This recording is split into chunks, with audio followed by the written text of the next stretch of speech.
Welcome to Tech Leveler, I'm Lee, and in this super quick video I'm going to show you how to add live photo effects on the iPhone or iPad on any live photographs you have taken.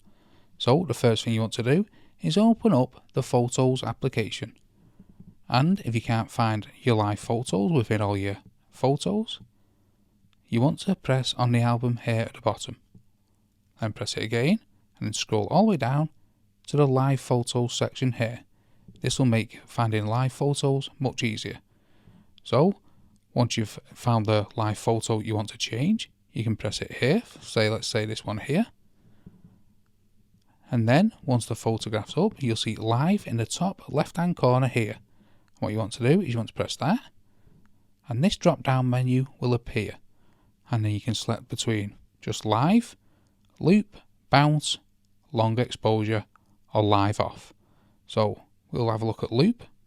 This will simply just loop the live photo. It does sometimes take a few minutes to do. Let's have a look at bounce. And this just keeps bouncing back and two. Long exposure.